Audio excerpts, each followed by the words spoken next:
I think that there is a picture with the president and Arthur. Voilà. Voilà. OK.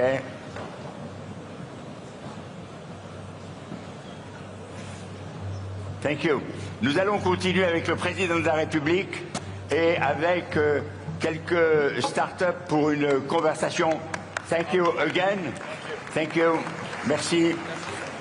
Une conversation avec quelques start-up de l'écosystème et on va réarranger un peu l'espace. Voilà, ça vient. Monsieur le Président de la République, avant toute chose, je tiens à vous remercier parce que chaque année, vous nous honorez de votre présence. Et comme chaque année, vous revenez, vous passez du temps, vous avez vu votre bain de foule. Et ce bain de foule, vous allez nous dire comment ça s'est passé. Non mais, je suis chaque année très heureux de vous retrouver toutes et tous et de voir les évolutions année après année, de voir aussi de nouvelles start-up qui joignent le club. J'ai vu le Next 40 s'élargir avec de nouveaux talents et puis de les suivre et de voir aussi les nouveaux défis qui sont les nôtres.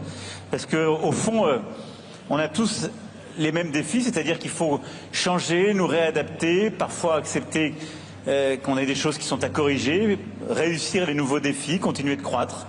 Et donc je suis très heureux de ça. Alors, il est vrai que vous êtes chez vous ici. Hein, en tout cas, je me sens très bien avec vous. Vivatech, c'est chez vous, puisque lorsque j'avais eu cette idée et que j'en avais parlé avec à l'époque ceux qui étaient les Échos, qui est aujourd'hui le groupe Le Parisien Les Échos, vous aviez soutenu sans la moindre hésitation et vous nous avez toujours accompagnés et encouragés. Et même, ça je vous tiens à vous le dire, donner des objectifs. Vous n'avez pas hésité à dire mais ça va pas assez vite. Il faut absolument devenir numéro 1. Il faut battre le CIS. Et c'est fait. Mais surtout, je crois que vous pouvez être fiers de ce qui a été accompli jusqu'à présent. Un bravo à vous tous qui êtes là dans cette salle. Grâce à tout le monde. Et bravo à l'équipe, à Maurice Thévy et aux équipes de Vivatech, vraiment. Bravo à vous. Et cette année, c'est une année assez exceptionnelle puisqu'on bat tous les records et nous avons des chiffres très impressionnants. Et puis, il y a quelque chose qui est extrêmement important, c'est que vous êtes à l'origine de la French Tech. D'ailleurs, tout le monde est très content de vous apporter le coq vaillant. Et Vivatech a eu la chance d'accompagner ce mouvement au point où nous en sommes aujourd'hui. Et je crois qu'il est très important que les gens se rendent compte à quel point la stratégie que vous avez développée a été payante et est devenue un élément essentiel de l'écosystème français. Donc c'est celle qu'on a tous portée. Mais après, il faut, je le redis dans les temps qui viennent, parce que il en est parfois d'une politique économique ou de la vie d'une nation comme de vous tous et toutes. En fait, vous devez vous adapter en permanence. Vous voulez du temps pour vos clients, vous voulez du temps pour innover, vous voulez transformer vos modèles. Je parle sous le contrôle, je vois d'entrepreneuses et d'entrepreneurs qui sont en train de nous rejoindre. Et ça marche si tout le reste est stable et si vous avez de la visibilité et que le cadre est pro-business. Et c'est ce qu'on a fait il y a 8 ans, avec les impôts, le droit, etc. Et donc c'est pour ça aussi que je dis toujours constamment, ça n'a pas marché tout seul, ça marche parce qu'il y a de l'énergie qui est la vôtre, collectivement, et parce qu'on a créé un cadre qui a tout fait pour vous donner cette énergie en vous disant on s'occupe du reste, on donne de la visibilité, on vous aide à accéder au marché extérieur, on essaie de vous aider à réussir quand il faut industrialiser, on vous aide à innover, mais le reste stabilité. Et donc je le dis collectivement à tout le monde, les 10 ans de la French Tech et tout ce qui a été fait, c'est pas une génération spontanée, loin de là. C'est de la stabilité et de l'ambition d'une politique économique et c'est une énergie folle d'un écosystème entrepreneurial français et européen qui a voulu travailler ensemble et qui a dit ici on croit en nous, on nous aime. Et c'est ce que je veux vous dire, la France elle aime ses entrepreneuses et ses entrepreneurs parce que vous aidez, 1, à créer des emplois, 2, à rendre le monde meilleur parce que ces emplois, ils permettent de soigner mieux, ils permettent de relever le défi de l'écologie, ils permettent de changer le monde dans le bon sens. Et je veux qu'on continue à avoir cette audace, qu'on continue à aimer nos entrepreneuses et nos entrepreneurs, à les aider à réussir, parce que c'est bon pour le pays et c'est bon pour tout le monde. Et vous le faites formidablement bien. Si vous voulez vous asseoir, Monsieur le Président, voilà, là, très bien, tout est parfait. Nous allons être rejoints par nos entrepreneurs pour débattre. Alors, Thomas Clausel, ouais, pardon, là c'est pas Thomas. Bon, elles ont décidé de se présenter toutes seules. Très bien, bravo. Bon. Mettez-vous là. Asseyez-vous. Voilà. Tiens. Ici. Donc, pour débattre avec le président, nous avons Thomas Clausel, qui est un médecin, un chercheur, qui a créé Hawkin, une start-up utilisant l'IA au service de la santé et de la médecine. Éléonore Crespo, qui est cofondatrice de Pigment, et c'est, on peut dire, une start-up qui monte, et une start-up qui commence à devenir indispensable aux entreprises. Enfin, c'est ce que j'ai cru comprendre. Rachel Delacour, absolument, qui elle est serial entrepreneur ou entrepreneuse, et dont le dernier né est Sweep, et qui va jouer, paraît-il, un rôle majeur pour réduire les émissions de carbone. Et puis Vincent Huguet, lui aussi serial entrepreneur, qui a créé pas mal de boîtes, dont Malte, et Malte est devenue la plus grande communauté de freelance en Europe. Et puis, pour terminer, Elena Poincé, PDG et cofondatrice de Tetris, la plateforme dédiée à la cybersécurité, dont on a beaucoup parlé cet après-midi et qui est déjà employée dans pas mal de pays. Voilà, Monsieur le Président, une petite sélection des gens qui réussissent grâce à la stratégie et à la politique que vous avez mise en œuvre. Et ils ont toutes et tous des questions à vous poser. Et je pense que le plus simple, c'est d'engager la conversation. Thomas, tu veux commencer? Avec plaisir, merci Maurice. Monsieur le Président, merci de nous inviter. Alors moi j'ai une question assez simple. En fait, on comprend très bien les ambitions des États-Unis sur l'IA. C'est être numéro 1, leur politique migratoire, leur politique enfin toute la politique est vraiment liée, en tout cas, à cet objectif-là. En Europe, j'avais une question franche, et quelle est vraiment l'ambition de l'Europe? C'est quoi? Qu'est-ce qu'on veut vraiment faire, notamment en technologie, et comment vous le définissez? Alors, je serai plus critique sur la stratégie américaine parce que je pense que leur politique migratoire ne permettra pas d'être numéro 1, si vous voulez le fond de ma pensée. Donc, ils se dotent de politiques qui ne permettront pas, parce que quand on chasse les talents, on est rarement numéro 1 longtemps. Mais... d'en faire venir d'autres. Et je pense que le modèle américain reposait historiquement sur cette capacité à intégrer, qui était remarquable. Le modèle de l'Europe, moi, tel qu'en tout cas je le défends depuis 8 ans, c'est, je le définirai de manière simple, de redevenir autonome au service d'une vision humaniste. Je m'explique.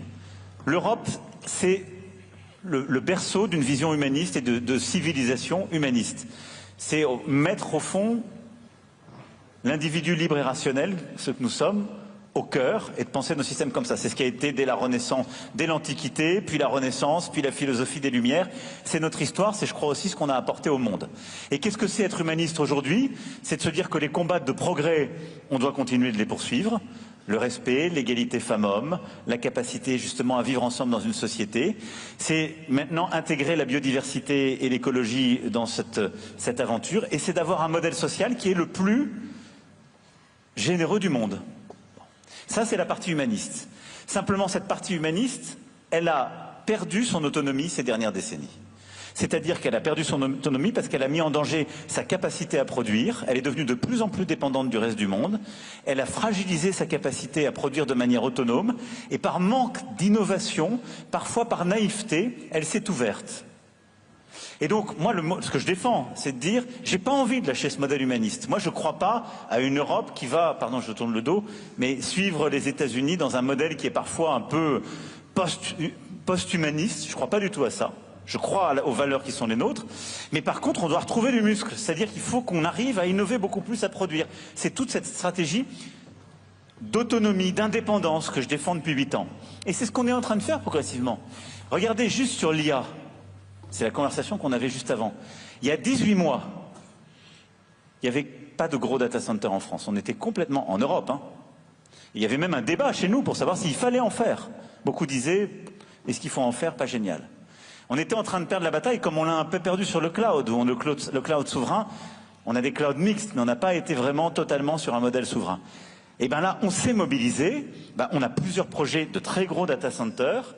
On a maintenant des projets, l'équipe Mistral, Nvidia, c'est vraiment quelque chose qui va changer parce qu'on remonte encore dans la chaîne, on crée des infrastructures de data center, des solutions qui vont être produites en Europe. On a annoncé maintenant un deal, on va faire du packaging de semi-conducteurs chez nous et on veut pouvoir produire. Donc c'est ça, retrouver notre autonomie stratégique. Et c'est aussi pour ça, parce que pour la petite histoire, la première fois qu'on s'est vu avec Thomas, c'était un petit déjeuner que j'ai fait à Washington avec des Américains, il était là. C'est vrai, très bon souvenir. Parce qu'il était parti aux États-Unis. Et donc, je ne l'ai plus lâché après en disant « Hawking reviendra en France ». Puis après, quand je l'ai revu, il était à Gustave Roussy. Bon, donc ça, pour moi, c'est super. C'est comme ça qu'on... Voilà. Mais c'est une ambition de valeur, un peu, ce que vous nous dites. Est-ce que c'est pragmatique? C'est hyper pragmatique, c'est pas une option. Ah ouais? C'est des valeurs et une stratégie. Des valeurs, c'est l'humanisme. Moi, je veux pas le faire. Je pense que ce qui nous lie, c'est pas une vision du monde postmoderne, c'est pas une stratégie. Moi, je crois pas au drill, baby drill. Je crois pas à une forme de suprématie de tel ou tel. Je ne suis pas pour une politique de la confrontation. Mais je pense qu'il peut y avoir une société du progrès, un humanisme fidèle à l'histoire de l'Europe et de la France, qui soit beaucoup plus fort et puissant sur la création de richesses et de valeur. Et donc la stratégie qu'il y a derrière, c'est avoir une politique pro-business, c'est ce qu'on fait depuis 8 ans en France, c'est d'accélérer maintenant sur la simplification. Pour moi, c'est la bataille clé des prochains mois en France et en Europe, c'est comment on vous aide à aller plus vite. Parce que notre problème, c'est qu'on est beaucoup trop lent, parce qu'on a des procédures trop lentes. Et donc vous, par exemple, sur les tests cliniques, etc., c'est un point sur lequel il faut qu'on bouge. Et donc c'est... Je dirais mètre après mètre, comment on arrive justement à continuer à avoir un environnement pro-business, à simplifier les règles, à accompagner les secteurs qui sont clés, à investir dans ces secteurs et à avoir une Europe plus unie. Parce qu'un des points de transformation, c'est le jour où le marché européen, c'est vraiment un marché à 450 millions de consommateurs et d'habitants. Merci beaucoup. Elena? Oui. Monsieur le Président, alors moi j'avais une question, donc je suis complètement d'accord avec ce que vous venez de dire concernant l'humanisme en Europe. Le problème que moi je rencontre au niveau de la cybersécurité, c'est que l'Europe met beaucoup de régulations, RGPD, NIS2, DORA, CSRD, qui sont une bonne chose pour la protection de nos datas, pour la protection de notre environnement, etc. Mais au final, il manque une loi qui pourrait vraiment nous aider, toutes les sociétés européennes, et je ne sais pas si un jour elle va être à l'initiative de la France justement pour être proposée à la Commission européenne, c'est le Small Business European Act, comme les Américains l'ont depuis 1953, et qui leur permettent justement d'avoir une croissance phénoménale, et qui nous, en Europe, nous fragilise et nous permet pas quelquefois de casser ce plafond de verre qui est très dur, parce qu'il faut créer une filiale en Allemagne, parce qu'il faut créer une filiale dans un autre pays européen, etc. Et on ne bénéficie pas de la commande publique. Alors, ce que vous dites est très juste. Il y a deux choses. Nous, on se bat, quand je dis nous, parce qu'on est avec l'Allemagne et plusieurs autres, pour qu'il y ait un contenu européen et qui soit vérifiable. Qu'est-ce que ça veut dire? Ça existe à l'échelle de l'ALENA, enfin au NAFTA, c'est-à-dire entre justement États-Unis, Mexique et Canada. C'est que sur parfois des marchés publics, mais en général sur la possibilité d'avoir des tarifs ou pas des tarifs, ils regardent le contenu européen. Nous, on ne le fait absolument pas aujourd'hui. Donc ça, c'est la première chose pour aider à la production sur le sol européen et avancer dans ce sens. La deuxième, c'est ce que vous venez de dire, c'est avoir un régime pour les PME et les ETI européennes qui soit simple et vraiment à 28. Et ça, on a poussé en franco-allemand, c'est dans le projet de la Commission. La présidente von der Leyen est en train de créer ce 28e régime pour justement les startups, et qui sera un régime d'option. Pourquoi c'est plus dur?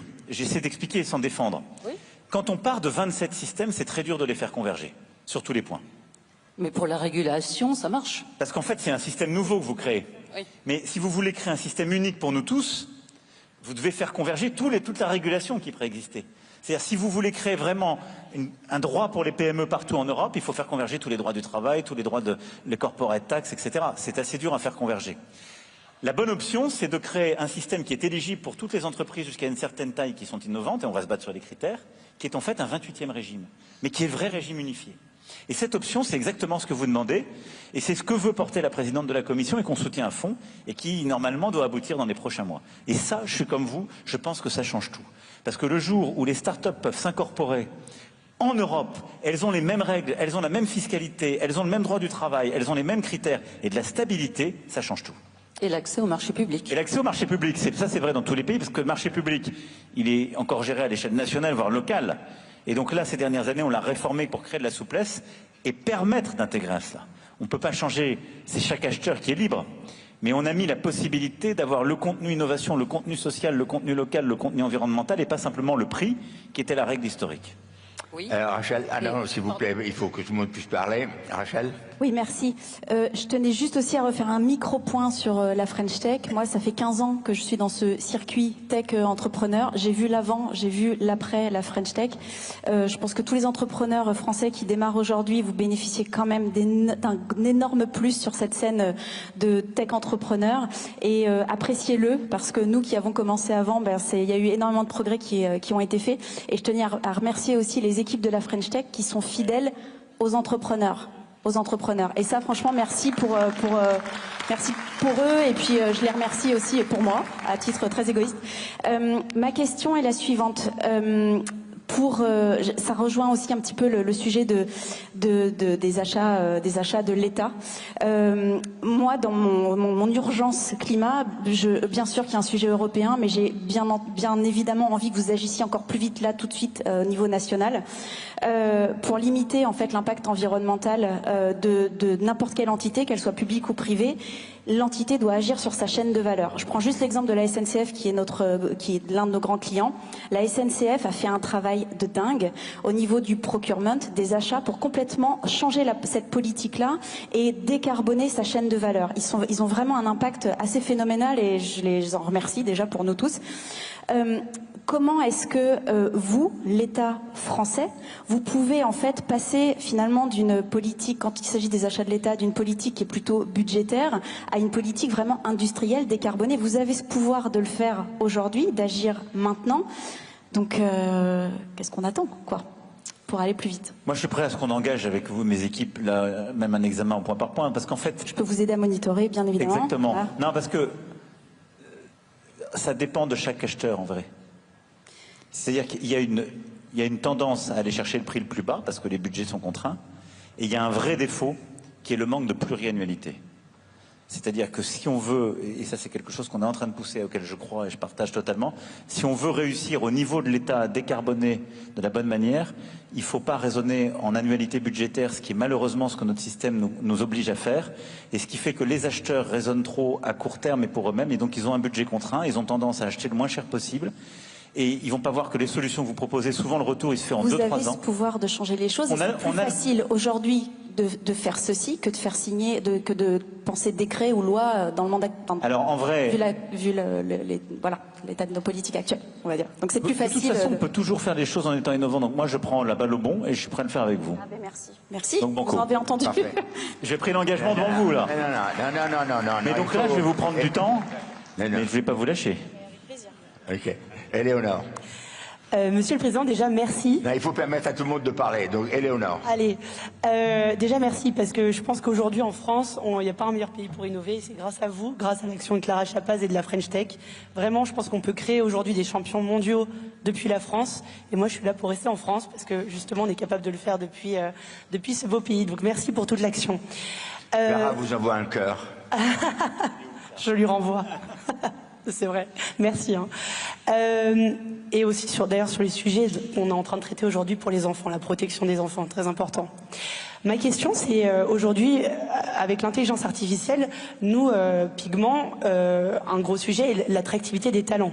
Et on a aujourd'hui, je pense, le potentiel d'attirer beaucoup plus de talents venant d'en dehors de l'Europe, en fait, en France, et aussi de les former très vite. Mais il va falloir aller très très vite.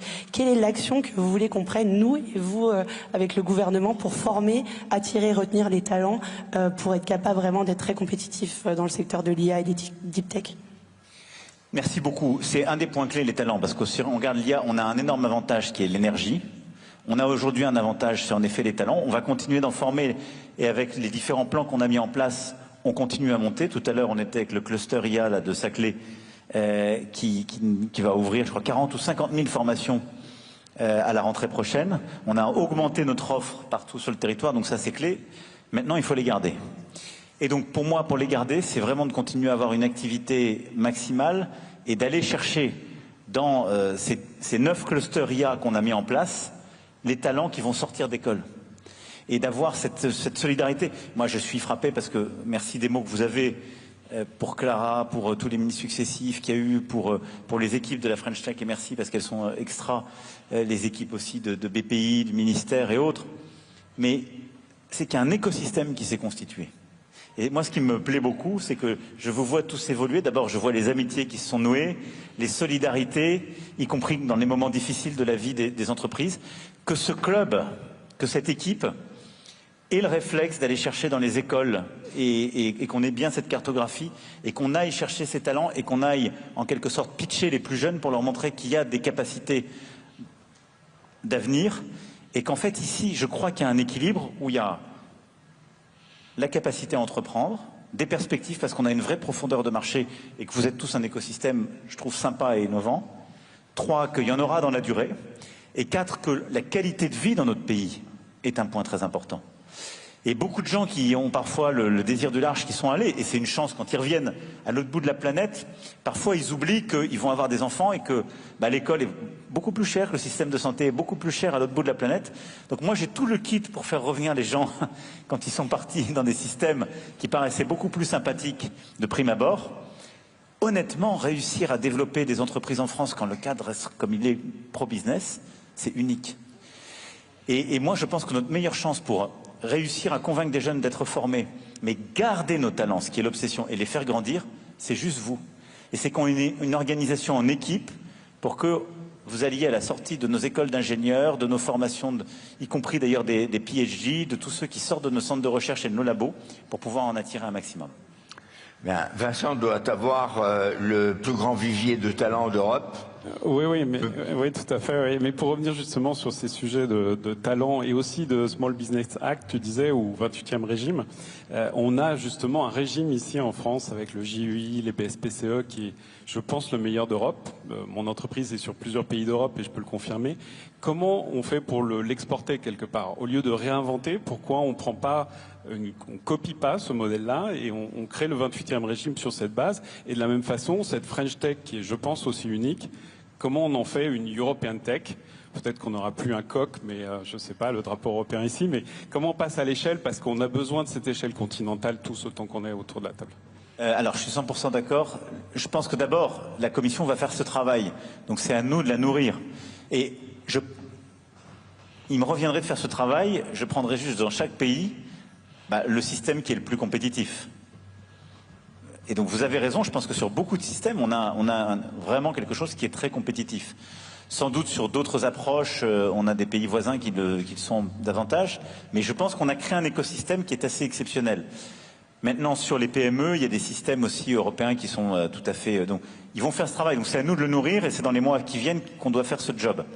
Après, on a essayé ces dernières années de faire ce que vous dites et je pense qu'il ne faut pas lâcher. C'est-à-dire qu'on a mis en place les fonds Tibi, le scale-up, qui a permis d'accroître les tickets en France et on a levé des sommes et on a levé des quantités beaucoup plus importantes. On a été numéro 1 et on est encore numéro 1 là-dessus. On a, sous présidence française, on a tout fait pour l'européaniser. Et on a fait ce scale-up tour sous présidence française qui était faire un Tibi européen. Et on a essayé dans chaque domaine du jeu de faire ça, et puis surtout que nos startups s'étendent. Si on veut vraiment aller au bout et faire une French Tech européenne, il faut, qu'on ait un régime French Tech à l'européenne, donc nous nourrir de nos pratiques et qu'on ait quelque chose encore plus compétitif que nous. 2, il faut qu'on ait ce marché du capital unique européen. Et ça, c'est vraiment le cœur pour moi de la bataille. Ça paraît un peu technique et ennuyeux, mais en vrai, c'est super important. C'est que l'Europe, pour que vous ayez juste une idée de l'enjeu, l'Europe, c'est l'espace du monde où il y a le plus d'épargne. Plus qu'aux États-Unis, plus qu'en Asie. C'est l'endroit du monde où il y a le plus d'épargne. Simplement, cette épargne, elle reste au mauvais endroit, c'est-à-dire elle est dans les pays qui sont déjà riches, elle ne va pas dans les bons secteurs, elle va beaucoup trop sur le financement obligataire, à cause de parce qu'elle est en fait prise dans les banques et les assurances, auxquelles on a mis des règles de régulation qui l'empêchent d'aller vers l'innovation. Et c'est pour ça que notre bataille là, c'est d'aller faire un grand programme de titrisation pour les sortir de leur bilan et permettre d'aller vers les fonds propres, l'innovation. Et c'est permettre d'avoir ce marché du capital unique pour que ça aille beaucoup plus vers l'equity et l'innovation en Europe. Parce qu'aujourd'hui, cette épargne, quand elle veut chercher du risque, elle va le chercher dans les asset managers américains, ce qui est de la folie. Donc ça, c'est une bataille qui est absolument clé. Et puis 3, c'est ce qu'on disait, c'est intégrer beaucoup plus nos marchés européens sur leurs règles, c'est-à-dire approfondir le marché du numérique, mais même tous les marchés sectoriels. Par exemple, sur la santé, si on veut aller beaucoup plus vite, c'est pour ça que c'est vraiment un travail secteur par secteur européen, mais il faut y aller et prendre sa bêche et pas lâcher. Mais si on veut qu'il y ait un vrai marché unique de la santé, faut en fait pas avoir 27 agences d'autorisation, mais il faut accepter d'avoir une seule agence d'autorisation. Aujourd'hui, on en a une en Europe, mais après, on repasse devant chaque agence au niveau français, elles n'ont pas les mêmes rythmes, pas les mêmes protocoles. Et sous le contrôle de Thomas, les essais cliniques n'ont pas les mêmes protocoles ni les mêmes délais entre l'Espagne et la France. Et en Espagne, ils sont meilleurs que nous. Donc c'est complètement aberrant. Et c'est ça qui fait qu'on n'a pas encore un vrai marché unique et qu'on crée des... Au fond, on se tire une balle dans le pied. Donc ça, pour moi, c'est le cœur de l'agenda européen des prochaines années. C'est ce qu'on défend en plus en franco-allemand très fortement. Et c'est ce sur quoi on va vraiment pousser avec la Commission européenne. Monsieur le Président, votre équipe va nous écharper, donc puisqu'on a dépassé très largement le temps, je voudrais vous remercier très chaleureusement et que peut-être vous pouvez dire le mot de la fin. D'abord, je retrouve tout à l'heure des entrepreneurs et des entrepreneuses. Absolument. Et des investisseurs, parce qu'à l'Élysée, on va continuer le travail. Et je crois que Maurice Lévy a donné d'ailleurs des travaux pratiques, donc c'est pour continuer d'avancer. Et moi, si j'avais... D'abord, merci de votre temps et d'avoir été là. Moi, j'ai quelques mots simples. Un, je suis très fier de vous, collectivement, de tout le travail qui a été fait, de ce qui a été bâti et de ce que vous êtes en train de faire avec vos équipes dans tous les secteurs. Rien n'était écrit il y a 10 ans et vous êtes en train de le faire. 2, je sais à quel point tout ça est précaire, comme vous le savez dans vos entreprises. Et donc, on continue le combat et on ne doit rien lâcher. Et donc, moi, ce que je vous demande, c'est de continuer d'avoir la même énergie et la même confiance dans le pays. Moi, j'adore l'énergie que vous dégagez. Au fond, vous êtes exigeante, mais à chaque fois avec une volonté qu'on fasse mieux. Et donc, gardez confiance dans notre pays, dans sa capacité de se transformer, parce que vous en êtes les acteurs. Et continuez de convaincre tout le monde qu'ils en sont les acteurs. Et 3, on lâche rien et je lâcherai rien. Donc, merci beaucoup. Merci. Merci.